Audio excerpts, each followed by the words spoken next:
2006 திருச்சி மாநாடு ஒரு பிரம்மாண்டமான வெற்றியை திமுகவுக்கு தந்தது. அதே போல் இந்த 2026 நம்முடைய தமிழ்நாட்டு முதலமைச்சர் 5 ஆண்டுகால ஆட்சியின் சாதனை, மக்கள் அடைந்திருக்கிற மகிழ்ச்சி, திட்டங்கள், சலுகைகள், பாதுகாப்பு, ஸ்டாலின் தொடரட்டும், தமிழ்நாடு வெல்லட்டும். இந்தியாவிலே அதிக பெண்களுக்கு தாக்குதல் எந்த மாநிலத்தில் நடந்தது? டேட்டாவோட பேச சொல்லுங்க. இந்தியாவிலே பட்டியலின மக்கள் மீது அதிக தாக்குதல் எந்த மாநிலத்தில் நடந்தது? டேட்டாவோட பேச சொல்லுங்க. இந்தியாவிலே அதிக கற்பழிப்பு போக்சோ வழக்குகள் எங்கே பதிவு செய்யப்பட்டிருக்கிறது? டேட்டாவோட பேச சொல்லுங்க. இந்தியாவிலே அதிக தொழிற்சாலை இழுத்து மூடப்பட்டது எந்த மாநிலத்தில்? டேட்டாவோட பேச சொல்லுங்க. இந்தியாவிலே பெண்கள் அதிகமாக பாதுகாப்பாக இருப்பது எது? டேட்டாவோட பேச சொல்லுங்க. நாங்கள் நடைமுறைப்படுத்தாமலே 57 தொட்டு இருக்கிறோம் உயர்கல்வியில். தமிழ்நாடு முடியாது, வாய்ப்பில்லை, நடைமுறைக்கு சாத்தியமில்லை. ஸ்டாலின் ஏமாத்துகிறார். 1000 ரூபாய் கொடுக்கிற பொழுது இந்த வாரத்தை சொன்ன எடப்பாடி பழனிசாமி இன்னைக்கு எப்படி 2000 ரூபாய் தருவார்? விளக்கம் சொல்வார். எந்த பணத்திலிருந்து தருவார்? சிவில் சப்ளை கார்பரேஷன் ஆரம்பிச்சது கலைஞர், அதாவது குடும்ப அட்டைக்கு உணவுப் பொருள் வழங்குறது. டாஸ்மார்க் ஆரம்பிச்சது எம்ஜிஆர். எதுங்க ஞாபகம் இருக்கு? எம்ஜிஆர் டாஸ்மார்க் ஆரம்பிச்சார், கலைஞர் சிவில் சப்ளை கார்பரேஷன் ஆரம்பிச்சார். அந்த டாஸ்மார்க்கை ரோட்ல தனியார் நடத்தின கடையை அரசாங்க கடையை மாத்தது யாரு? ஜெயலலிதா. எங்கேயோ ஒரு மூலையில ஒரு டிஸ்ட்ரிக்ட்ல வருவாய் குறைஞ்சி போச்சு, ஒரு அதிகாரி இப்படி பேசலாமான்னு மூச்சு பிடிச்சி பேசுறீங்களே. ஒரு அதிகாரி வருமானத்தை பத்தி பேசல, ஒரு முதலமைச்சரே வருமானத்துக்கான வழியை பண்ணாங்க. அதுக்கு என்ன சொல்லுங்க?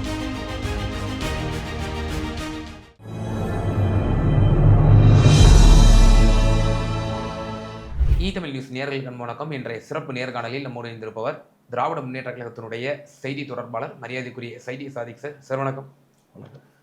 வரக்கூடிய மார்ச் 8ஆம் தேதி திராவிட முன்னேற்ற கழகத்தினுடைய மாநில மாநாடு கிட்டத்தட்ட 10 லட்சம் பேர் பங்கேற்கும் விதமாக அந்த மாநாடு நடத்தப்பட இருக்கிறது. மாண்பு முதலமைச்சர் அவர்கள் தான் தலைமை ஏற்று நடத்த போகிறாரு.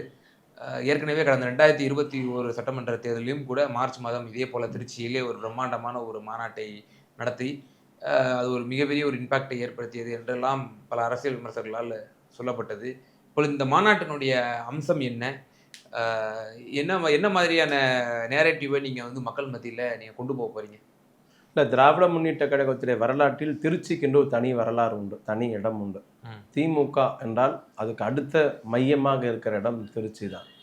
திராவிட முன்னேற்ற கழகம் 1949 அறிஞர் அண்ணா அவர்களால் துவக்கப்பட்ட பிறகு அது தேர்தல் இயக்கமாக துவக்கப்படவில்லை, சமுதாய இயக்கமாக தான் இருந்தது. 49 துவக்கப்பட்ட இந்த இயக்கம் 52 தேர்தலில் பங்கு கொள்ளவில்லை, சுயேட்சைகளுக்கு ஆதரவு தந்தது. அந்த 52 பெருந்தலைவர் காமராஜர் முதலமைச்சர் ஆன பிறகு, அந்த தேர்தலில் ஆன பிறகு 57 தேர்தல். அது இடைப்பட்ட 5 ஆண்டு காலத்தில் திராவிட முன்னேற்ற கழகம் பொதுக்கூட்டங்களை நடத்தி மக்களிடத்தை விழிப்புணர்வை உண்டாக்கி அரசியல், சித்தாந்தம், கலாச்சாரம், மொழி சம்பந்தப்பட்ட பேசுகிற பொழுது அந்த அரசை குற்றச்சாட்டு சொல்ல வேண்டிய சூழ்நிலை வருகிற பொழுது சி. சுப்பிரமணியம் கேட்டாராம், வெளியிலிருந்து பேசுறவங்களுக்கு உள்ளே பேசுற தைரியம் இருக்கிறதா? பக்தோச்சலம் சவால் விட்டாராம், சட்டமன்ற தேர்தல் நிற்கிற துணிச்சல் இருக்கிறதா? ஆர். வெங்கட்ராமன் சொன்னாராம், நிற்கிற தைரியம் இருக்கிறதா? கக்கன் கேள்வி எழுப்பினாராம், தேர்தல் நிற்கிற உங்களுக்கு யோகிதை இருக்கிறதா? காமராஜர் சொன்னால் முட்டு சந்திர பேசுகிற நீங்கள் தமிழ்நாடு சட்டமன்ற பேச தயாரா? இப்படியெல்லாம் அன்றைய காங்கிரஸ் தலைவர்கள் சவால் விட்ட காரணத்தினால் நாம் பொதுக்கூட்டத்தில் பேசுவது ஏன் சட்டமன்றத்தில் பேசக்கூடாது, தேர்தலில் பங்கெடுக்கலாமா வேண்டாமா என்பதை 57 தேர்தலில் திமுக நிற்கலாமா வேண்டாமா என்பதை திருச்சியில் மாநாடு நடத்தி தான் வாக்கெடுப்பு நடத்துகிறார் அண்ணா. அதில் 12,000 வாக்குகள் திமுக தேர்தலில் பங்கெடுக்க வேண்டும் என்றும் 2,000 வாக்குகள் வேண்டாம் என்று வருகிறது. ஆக முதலில் திராவிட முன்னேற்ற கழகம் தேர்தல் களத்தில் நுழைவதற்கு அடிப்படையாக இருந்தது திருச்சி அந்த மாவட்டம் தான். அடிக்கடி கலைஞர் சொல்வார், தீரர்களின் கோட்டம் அப்படின்னு சொல்லுவார். திருச்சினாலே ஒரு ஃபேமஸ், மாநாடுனாலே திருச்சி தான். அது சென்னையில் தமிழ்நாட்டின் மையப்பகுதி என்றதல்ல. அன்னைக்கு அண்ணா திராவிட நாடு இதழில் கடிதம் எழுதுகிற பொழுது, தொண்டர்களுக்கு தம்பிகளுக்கு கடிதம் எழுதுகிற பொழுது அன்பில் அழைக்கிறார், திருச்சிக்கு வாங்க, திருச்சிக்கு அன்பில் அழைக்கிறார் அப்படின்னு. அன்பில் ஐயா, இன்றைய கல்வி அமைச்சர் அன்பில் மகேஷோடைய தாத்தா அன்பில் தர்மலிங்கம் தலைமையில அந்த மாநாடு நடக்குது. அண்ணா திராவிட நாள் எழுதுறார், தம்பிக்கு கடிதம் மடல் எழுதுறார், அன்பில் அழைக்கிறார் அப்படின்னு. 96 ஜெயலலிதாவுடைய மிக கொடுமையான ஆட்சி நடந்து 96 தேர்தல். அந்த தேர்தலில் இதே மார்ச் மாதம் திருச்சியில மாநாடு. கலைஞர் முரசொல்ல கடிதம் எழுதுறார், உடன்பிறப்பே உன் திருமுகம் காண திருச்சியில் காத்திருப்பேன் வா அப்படின்னு கடிதம் எழுதுறார். நேருவின் ஏற்பாட்டில் நடக்கும் மாநாட்டுக்கு வா அப்படின்னு தொடர்ந்து ஒரு 10 கடிதம். மாலை 4 மணிக்கு அங்க இந்த பேரணி அணிவகுப்பு, இளைஞரணி அணிவகுப்பு நடக்குது. நம்முடைய இன்றைய முதலமைச்சர் இன்னைக்கு இளைஞரணி செயலாளர் அணிவகுப்பு நடத்துறார். 6 மணிக்கு புறப்பட்ட அந்த அணிவகுப்பு மறுநாள் காலைல 7 மணி தான் முடிஞ்சது. 18 மணி நேரம் அணிவகுப்பு வந்து திருச்சியில இளைஞரணி ஊர்கோலம் காமிச்சு பிரம்மாண்டமா நடந்து அந்த திருச்சி மாநாடு, அந்த 18 மணி நேர அணிவகுப்பு ஒரு மிகப்பெரிய எழுச்சி 96ல ஒரு பிரம்மாண்டமான வெற்றியை திமுகவிற்கு தந்தது.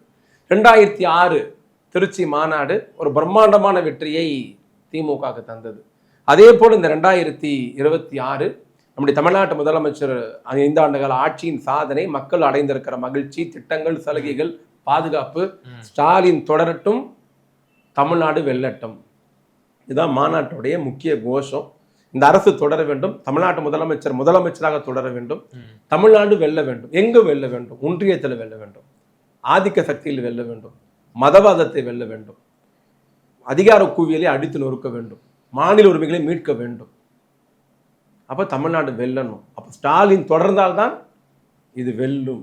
இதுவரையில் 5 ஆண்டு காலத்தில் மத்திய அரசுக்கு வளைந்து கொடுக்காமல், நெளியாமல், குனியாமல், வணங்காமல் 5 ஆண்டு காலம் ஆட்சி நடத்திய ஆண்மை உள்ள முதலமைச்சர் தமிழ்நாட்டு முதலமைச்சர். ஆனா இதே கடந்த கால ஆட்சியில் உதய் மின் திட்டம், ஒரே நாடு ஒரே காடு, சாகர்மாலா திட்டம், சிஏஏ, என்ஆர்சி, வேளாண் உழவர் சட்டம், தடை சட்டம், நீட் தேர்வு, இப்படி 8 சட்டங்களை தமிழ்நாட்டு உரிமைகளை கொண்டு போய் டெல்லியிலே அடமானம் வைத்து வளைந்து கொடுத்து தமிழ்நாட்டு உரிமையை விட்டு கொடுத்த அரசு கடந்த கால ஏடிஎம்கே அரசு, எடப்பாடி பழனிசாமி. இதுல சின்ன குறுக்கீடு. இப்போ நீங்க மத்திய அரசு எப்படி வஞ்சிக்கிறது, கடந்த அதிமுக ஆட்சி எப்படியெல்லாம் மத்திய அரசுக்கு அடிபணிந்தது என்பதெல்லாம் நீங்க சுட்டி காட்டினீங்க. 5 வருஷம் ஆட்சி செஞ்சுட்டு இப்போ நீங்க வந்து மக்களை சந்திக்க போறீங்க, தேர்தலில் எதிர்கொள்ள போறீங்க. 21 மாதிரி களம் இருக்காது. இந்த 5 வருஷத்துல ஆன்டி இன்கம்பன்சி நிறைய இருக்கு. அதாவது ஒரு அரசுனாலே அது முடிச்சுட்டு போறப்போ ஒரு மக்கள்கிட்ட ஒரு வெறுப்புத்தன்மை இருக்கும்ன்றது எல்லா தேர்தலையும் பார்த்துருக்குறோம். ஆனா அது இந்த தேர்தலே இல்லை. ஏன்னா இப்ப பல விஷயங்கள் இப்ப எதிர்கட்சிகளால் முன்வைக்கப்படுது. சட்ட ஒழுங்கு சரியில்லை, பட்டியலினத்தவர்களுக்கு எதிரான ஆட்சியாக இந்த ஆட்சி. எந்த ஆட்சி? டேட்டா எடுத்து தொடர்ந்து யாரோ ஒருவர் பேசுவதெல்லாம் பேச்சல்ல, ஆதாரம் இருக்கிறதா, டேட்டா இருக்கிறதா? இந்தியாவிலே அதிக பெண்களுக்கு எதிரான தாக்குதல் எந்த மாநிலத்தில் நடந்தது? டேட்டாவோட பேச சொல்லுங்க. இந்தியாவிலே பட்டியலின மக்கள் மீது அதிக தாக்குதல் எந்த மாநிலத்தில் நடந்தது? டேட்டாவோட பேச சொல்லுங்க. இந்தியாவிலே அதிக கற்பழிப்பு, போக்சோ வழக்குகள் எங்கே பதிவு செய்யப்பட்டிருக்கிறது? டேட்டாவோட பேச சொல்லுங்க. இந்தியாவிலே அதிக தொழிற்சாலை இழுத்து மூடப்பட்டது எந்த மாநிலத்தில்? டேட்டாவோட பேச சொல்லுங்க. இந்தியாவிலே பெண்கள் அதிகமாக பாதுகாப்பாக இருப்பது எது? டேட்டாவோட பேச சொல்லுங்க. இந்தியாவிலே பெண்கள் இரவு நேர பணிக்கு அதிகமாக செல்லுகிற மாநிலம் எது? தமிழ்நாடு. இந்தியாவிலே அதிக தொழிற்சாலை கொண்டு வந்தது தமிழ்நாடு. அதிக தொழிலாளருக்கு வேலை கொடுத்தது தமிழ்நாடு. பெண்கள் பாதுகாப்பாக இருப்பது தமிழ்நாடு. அதிக வேலை வாய்ப்பு உருவாக்கி தந்தது தமிழ்நாடு. கல்வியில் தலை சிறந்த மாநிலம் தமிழ்நாடு. உயர்கல்வியில் 57% தொட்டு இருக்கிறோம். புதிய கல்விக் கொள்கையை நடைமுறைப்படுத்தினால் 50 தொட முடியும் ஒன்றிய அரசு சொல்லுகிறது. நாங்கள் நடைமுறைப்படுத்தாமலே 57 தொட்டு இருக்கிறோம். உயர்கல்வியில் தமிழ்நாடு. முதியோர் பாதுகாப்பில் கொஞ்சம் இளம் விதவைகள் கொண்ட அதிகமான மாநிலம். டேட்டா காட்டுங்க. யார் சொன்னா? நான் சொல்லல சார், அம்மையார் கனிமொழி சொன்னாங்க. எப்ப சொன்னாங்க? எந்த வருஷம் சொன்னாங்க? எதிர்கட்சியா இருக்கும். எந்த வருஷம்? 2021 இந்த சட்டமன்ற தேர்தலுடைய பிரச்சாரத்தின் போது. இல்ல தெளிவா சொல்லுங்க. யாரோ ஒருத்தர் சொன்னி ஏதோ பேசணும். காட்சி இருக்கு இல்லையா? எந்த வருஷம், எப்போ, எங்க சொன்னது? அது இப்ப குறைஞ்சிருச்சு. இப்ப மதுவால வந்து இந்த தமிழகம் வந்து சீரழியல. நாங்கள் கேட்பது இப்படி பொட்டாம் பொதுவால எடப்பாடி பழனிசாமி எந்த வருஷம் பேசினார்? டேட்டா இருக்கா? எந்த இடத்துல பேச டேட்டா இருக்கா? அந்த நடுவுல கொஞ்சம் பக்கத்தை காணும் விஜய் சேதுபதி படம் நடிச்சாரு, அந்த மாதிரி பேசாதீங்க. நீங்க அந்த பக்கத்தையும் இந்த பக்கத்தையும் சேர்த்து பேச. எங்கு பேசப்பட்டது? எந்த ஆண்டு பேசப்பட்டது? அதற்கு பிறகு நடந்த தேர்தலில் திமுக பூரண மதுவிலக்கு கொண்டு வரும்னு சொல்லி சொன்னோம். மக்கள் ஏன் எங்களை தோக்கடித்தார்கள்? உங்க ஆசை எங்களை குறை சொல்லணும்ட்டு, ஒயின் ஷாப் இழுத்து மூடலன்ட்டு. நாங்கள் 2014 தேர்தல் அறிக்கை கொடுக்குறோம். என்னன்ட்டு? நாங்கள் ஆட்சிக்கு வந்தால் பூரண மதுவிலக்கு கொண்டு வரும்னு.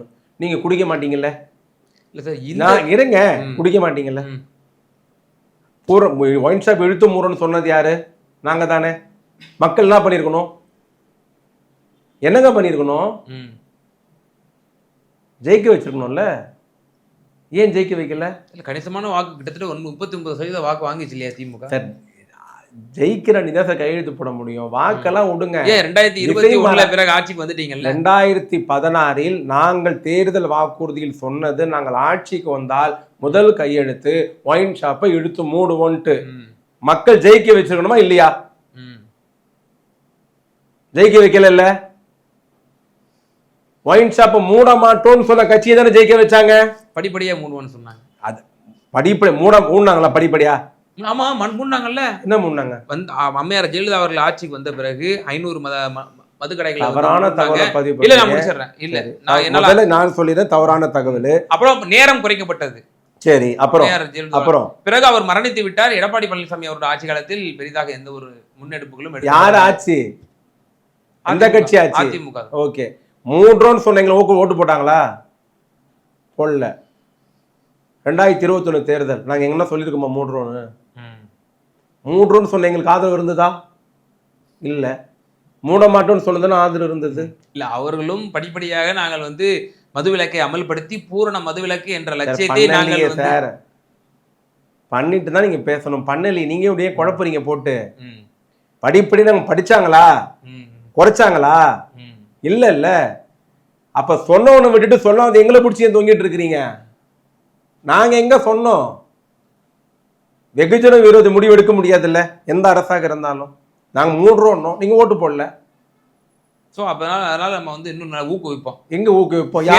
சேலத்தில் இருக்கக்கூடிய அதிகார மட்டத்துல ஈவன் மீட்டிங்கே வச்சு நம்ம பகுதிகளில் டாஸ்மாக் இது குறைஞ்சிருக்கு அப்படின்னு சொல்லி, எப்படி எதனால குறைஞ்சிச்சு இது வந்து நம்ம எந்த பத்திரிகையில படிச்சீங்க?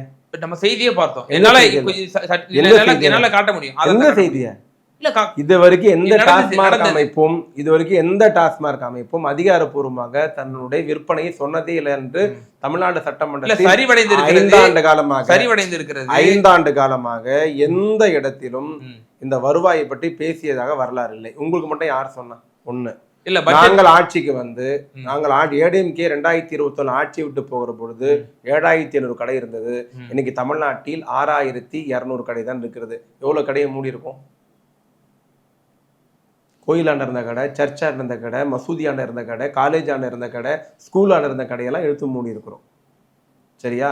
யாரோ ஒரு பைத்தியக்காரன் சொல்ல இப்படி கேட்டால் நாங்கள் என்ன பதில் சொல்ல முடியும்? இல்லை சார், இல்லை என்ன சொல்ல முடியும்? சொல்லுங்க. இல்லை, இது நாடாளுமன்ற தேர்தலுக்கு பிறகு வந்த ஒரு அதிகாரப்பூர்வ செய்தி தான். எல்லா அதிகாரப்பூர்வ செய்தி யாரு? பல செய்திகள்ல அந்த டிஸ்ட்ரிக்ட் எந்த இருக்கக்கூடிய அதிகாரிகள் மட்டத்துல சார் எந்த அதிகாரி நடந்தது நீங்க பாத்தீங்களா? அங்கு நீங்க பாத்தீங்களா? செய்திகள் எந்த செய்திங்க? எதுங்க உண்மை செய்தி? கேள்விக்குறியா, ஆச்சரியக்குறியா, நம்பப்படுகிறதா, சொல்லப்படுகிறதா? அதுல கடைசி ஒரு வரி அப்படி இருக்கும். நம்பப்படுகிறது, சொல்லப்படுகிறது, மேற்கோள் காட்டப்படுகிறது, தகவல் தெரிவிக்கின்றன. இந்த நான் இப்படி ஒரு செய்தி வந்தா இது 3 அயோக்கியத்தனமான செய்தின்னு அர்த்தம். எப்படி? நீங்க இதுல ஏதாவது ஒரு செய்தி படிச்சிருப்பீங்க. அநேகமா நேர்காணல் முடியறதுக்குள்ள நான் உங்களுக்கு இந்த தகவல் என்னன்னு சொல்லி இந்த நாள் இருக்கான்னு பாத்துக்கங்க. நம்பப்படுகிறது, அதிகாரி சொல்லி இருக்கணும். கூறியதாக கூறப்படுகிறது, கூறியதாக கூறப்படுகிறது, நம்பப்படுகிறது, சீட்டிங்கு, மேற்கோள் காட்டப்படுகிறது, அயோக்கியத்தனம், தெரிவிக்கப்படுகிறது, முட்டாள்தனம். புரியுதுங்களா?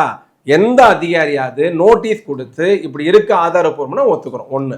ரெண்டாவது, துறை சார்ந்து இருக்கிற அதிகாரிகள், அடுத்து வரேன், துறை சார்ந்து இருக்கிற அதிகாரிகள் ஒரு பொருளை வாங்கினாங்கன்னா இங்க போய் வீடு வீடா போயிட்டு விஷம் கூட விற்கிது, வாங்கி குடிச்சிருவீங்களா? பெனால் விற்கிது, வாங்கி குடிச்சிருவீங்களா? அரசாங்கம் விற்கிது. டாஸ்மாக் யார் ஆரம்பிச்சது? அது மூலம் ஒரு செய்தியா போடுங்க. தமிழ்நாடு சிவில் சப்ளை கார்பரேஷன் ஆரம்பிச்சது கலைஞர். தமிழ்நாடு சிவில் சப்ளை கார்பரேஷன் ஆரம்பிச்சது கலைஞர். அதாவது குடும்ப அட்டைக்கு உணவுப் பொருள் வழங்குறது. டாஸ்மாக் ஆரம்பிச்சது எம்ஜிஆர். எதுங்க ஞாபகம் இருக்கு? எம்ஜிஆர் டாஸ்மாக் ஆரம்பிச்சாரு, கலைஞர் சிவில் சப்ளை கார்பரேஷன் ஆரம்பிச்சாரு. அந்த டாஸ்மார்க்கை ரோட்ல தனியார் நடத்தின கடையை அரசாங்க கடையை மாத்தினது யாரு? ஜெயலலிதா. எங்கேயோ ஒரு மூலையில ஒரு டிஸ்ட்ரிக்ட்ல வருவாய் குறைஞ்சி போச்சு, ஒரு அதிகாரி இப்படி பேசலாமான்னு மூச்சு பிடிச்சி பேசுறீங்களே. ஒரு அதிகாரி வருமானத்தை பத்தி பேசல, ஒரு முதலமைச்சரே வருமானத்துக்கான வழியை பண்ணாங்க. அதுக்கு என்ன சொல்லுவீங்க? ஓகே சார், சார் இப்போ ஒரு பக்கம் எதிர்க்கட்சி தொடர்ந்து இன்னொரு விஷயம் முன்வைக்கிறாங்க. நீங்க மகளிர் உரிமை தொகை தரீங்க, அதே போல இலவச பஸ் பயணம் இவைகள் எல்லாம் வந்து இருக்கிறது. திரு எடப்பாடியாரும் அறிவிக்கிறாரு, இந்த மாதிரி 2000 ரூபா நாங்க மாசம் தரோம். அதே போல இன்னும் ஆண்களுக்கும் வந்து இலவச பேருந்து இப்படிப்பட்ட பல கவர்ச்சிகரமான பல திட்டங்களும் அவரும் வந்து கவர்ச்சிகரமான திட்டம் இல்ல அது, ம். கேனத்தனமான திட்டம். ம். 2021 உரிமை தொகை தருவோம் நாங்கள் சொன்ன போது இதே எடப்பாடி பழனிசாமி என்ன சொன்னார்? முடியாது, வாய்ப்பில்லை, நடைமுறைக்கு சாத்தியம் இல்லை, ஸ்டாலின் ஏமாத்துகிறார். இந்த 4 வார்த்தை. முடியாது, வாய்ப்பில்லை, நடைமுறைக்கு சாத்தியம் இல்லை, ஸ்டாலின் ஏமாத்துகிறார். 1000 ரூபாய் கொடுக்குற பொழுது இந்த வார்த்தை சொன்ன எடப்பாடி பழனிசாமி இன்னைக்கு எப்படி 2000 ரூபாய் தருவார்? விளக்கம் சொல்வாரா?